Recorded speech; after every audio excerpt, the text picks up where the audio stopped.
Hey there, friends. Welcome back to the podcast. So, today we are going to be talking about how to foster more vulnerability and communication in your relationship. And I wanted to talk to you about this because so many of the people I work with, both individuals and couples, are struggling in their relationships because they lack communication and connection with each other. 67% of marriages that end in divorce do so because of communication problems within that relationship. And couples who lack in communication and vulnerability have a higher level of likelihood of having infidelity occur than couples who have open, intimate conversations and communication. So, this is really a problem when one person is craving or desiring more communication and more vulnerability than their partner is willing to give them. And before we jump into all of this, I do want to say this is not a male female issue. This is a people issue. I have so many men that reach out to me specifically because they recognize the reason why they are so unhappy in their relationships is because they do want more communication and they do want more connection and intimacy with their girlfriend or their wife. And I just had to get that out because I think that there is this misconception that men can't communicate or don't want to communicate and that they don't want or need vulnerability. And that is BS. That is not true.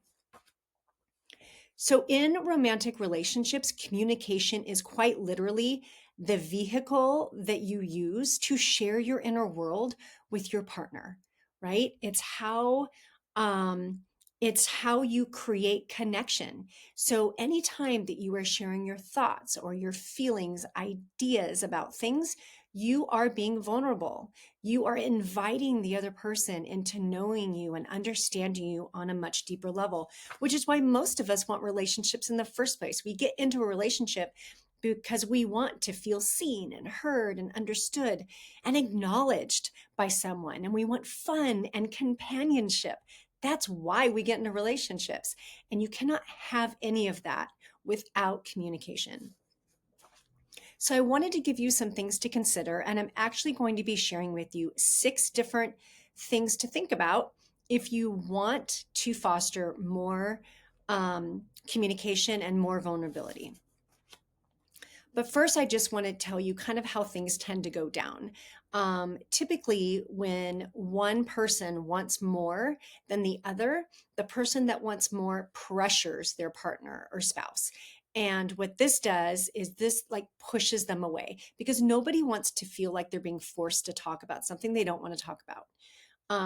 Another typical thing that I see is if the pressuring doesn't work, which it almost never does, then that partner tends to withdraw. And they withdraw because they're going into like self-preservation mode.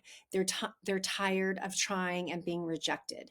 And so they withdraw, which creates even more distance, which is the opposite of what we're trying to accomplish, right? We're trying to accomplish more connection with each other. So, what can you do? Well, the very first step, regardless of where you're at in your relationship, is to understand why this is a problem in the first place. Some people, let's just be honest, some people just naturally are not as communicative. They don't enjoy talking. They don't enjoy talking about themselves, and especially not about their feelings. So, quite literally, just could be that they're not wired like that. Another reason is that maybe they came from a family where they didn't talk, a family where talking about your feelings and showing emotions was frowned upon, right? Which a lot of times kids will feel rejected. And so they bring that into their adulthood as they go through their years and they enter into grown up relationships. So it very likely could be that they came from a family that discouraged talking about their emotions. If you're in a new relationship, it's quite possible that the person that you've just started dating has had their heart broken. Maybe they're gun shy, right? They've been hurt and they don't want to repeat that. And so they're protecting themselves. That is all a normal part of growth and entering into new relationships after you've had your heart broken. So be patient because this might be part of the issue.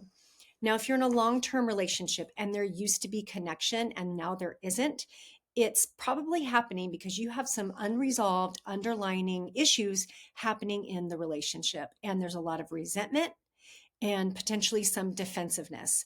And that is the opposite of like fostering vulnerability and communication. So if that is the issue, you are most likely going to need to get some professional help to help you work on those underlying issues in your relationship. Okay, so what are some practical things that you can do? The first thing is to really be mindful of how you're responding when your partner opens up and shares something with you. What I see happening a lot in long term relationships is there'll be a snide comment, or you'll bring something up that happened 20 years ago. Well, yeah, well, this happened 25 years ago with so and so. And it's kind of like a put down. When you stand in judgment, when your partner feels like you're putting them down for something that they've shared with you, that's not going to help them want to talk to you. Another rule of thumb is you never side with the enemy, meaning if they come home, let's say from work, and a coworker made some comment that was really hurtful or pissed them off or it was mean or whatever, and let's say you agree with the coworker, like maybe what they said is actually accurate. You don't tell your partner that. All your job is to listen and validate how they're feeling. That must feel crappy. Wow, that probably really sucked to hear. I'm so sorry that you're feeling like this. Right? If this is something that you actually do agree with and you think it's important, then that's a conversation for another time. So remember, you never side with the enemy. Another thing for you to be thinking about is you don't want to use anything that your partner has told you in confidence against them.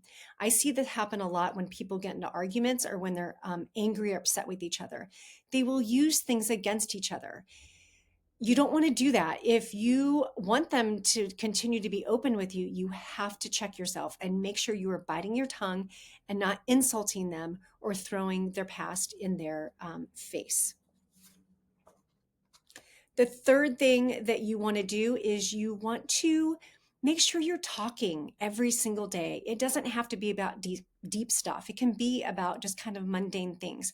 But experts say that you should be talking at a minimum of 15 minutes a day. That is not very long to stop and connect. So put the phone down, turn off the TV, and have a conversation for at least 15 minutes a day. This is why my husband and I do our sunset dates, is to make sure that we are taking the time to connect. What's really sad is that the average American couple only spends 20 minutes a week talking. 20 minutes. I'm not good at math, you guys, but I know that that's only 3 or 4 minutes a day. That is not enough communication to maintain a happy, healthy relationship. The next suggestion is to pay attention to how you are talking with each other on a regular basis. Of course, you need to check yourself when you're pissed off or upset with each other, but this is also including just your everyday normal conversation that you have. The words that you choose, the tone of voice that you use, your facial expression, all of these things influence the way your partner is perceiving whatever it is you're talking about. And it has an influence on how they feel about you. And people don't want to share things with people they don't like. And so if you're talking to them consistently in a way that they don't like, it's going to impact your relationship. It's going to impact the way that your relationship feels. So you want to make sure you're like checking yourself on that. I would also suggest, if you can do it in a really calm, neutral way, if your partner or spouse is talking to you in a way that you don't like, start making it normal for you to point that out, but you point it out using I statements. So so like when this happened a couple days ago, my husband and I were having a conversation about a coffee cup. And this conversation about the coffee cup went sideways. And it went sideways out of nowhere. In fact, I call these what the fuck moments, when you're having a perfectly fine conversation, then all of a sudden it takes like a left turn and now you're upset in an argument. So we were having one of those moments. And I could not figure out what was going on, you guys. And I kept trying to de-escalate and he wouldn't let me de-escalate. He actually called me out. He was like, "You can't coach your way out of this conversation." And my mind was just blown. I'm like, what the hell just happened? So finally I just said, "Babe, what is going on? Like, what I missed something. Well, it turned out the tone of voice that I was using, he thought was very condescending, like I'm right, you're wrong kind of a tone of voice. And that was not my intention. I didn't even realize that I was doing it. And I just said, gosh, I'm sincerely sorry. That was not my intention. And I'll stop and I will do my best to not do that again, or at least catch myself. And if I am doing it again, please tell me, like, before you get upset. But I do this with him too. If I feel like he's being harsh with me or short with me, I will say something like, I feel like you're being really harsh with me right now. Can we just like take it down a notch? That's like my favorite way of saying that. Can we take it down a notch? Can we dial it back a bit, or something like that? And so cueing your partner in to the tone of voice, I think, is pretty key in order to establish trust and maintain trust through communication in your relationship. The fifth suggestion that I have is, if you're in a new relationship, a new romantic relationship, continue to build your friendship. And if you're in a long-term relationship, you need to reestablish that friendship. Go do fun things with each other. Try to find a hobby that you can enjoy together.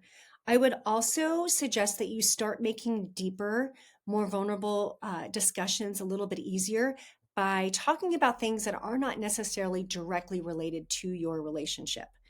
Um, there's fun ways to do this. Like, you could get those little conversation cards they sell on Amazon. Esther Perel has a great one, Where Should We Begin? And the Gottmans also have 52 questions to ask before marriage. These are fun ways of just having a little bit of dialogue about like some intimate things and vulnerable things that are not necessarily directly related to your relationship. And the sixth and last suggestion that I have for you is to be willing to go first. What I mean by that is, be willing to be vulnerable first. Be willing to initiate the conversation of, I really want and need more connection with you. What can we do? Now, here's the hard part. If you're in a long-term relationship and you are now disconnected, like I said in the beginning, there are likely some other relationship problems that are happening that is preventing your partner from wanting to talk to you about it. And that really is where you need to like have someone step in and help you through that, if your partner or spouse is willing to do that. And if they're not willing to do that, you're going to have to make a decision of how important communication and intimacy is to you. And if it is very important to you, it is to most people, then you are going to have to make a decision of how you want to proceed. If your partner is absolutely unwilling to work on being more open and work on those unresolved relationship issues. So the last thing I want to say about this is, if you do talk to your partner about it and they absolutely refuse to talk, like you feel like you're talking to a brick wall, talk anyway. Even if they are like acting like they're not listening to you, they're most likely listening to you. And you need to tell them where you're coming from and how you're feeling and how important this is to you. This is going to give them an opportunity to decide what they want to do, if they want to try or not, to change this about the relationship. And it's going to take both of you to do work to turn this around. So if you're interested in learning more about communication in romantic relationships, I suggest, I have some suggestions for you. There's a book called 8 Dates, and that's a fantastic book, regardless of where you're at in your relationship. And it's written by John and Julie Gottman. I absolutely love that book. Deborah Tannen, I really like all of her books. I don't necessarily have one that I can say, but all of her books are really good, and I would check her out. Brene Brown is someone also who has a fantastic body of work all around the topic of vulnerability in relationships. She also has a documentary and a TED Talks, and she has books. And so I would check out Brene Brown. And then, of course, if you need help, either just for yourself or in your own relationship with you and your significant other, I am still offering private coaching. And so if you're interested in working with me, I would love to have a conversation with you. You can learn more by visiting kahoskins.com and reach out that way. All right, my friends, I hope that you found this helpful, and I look forward to talking to you next week.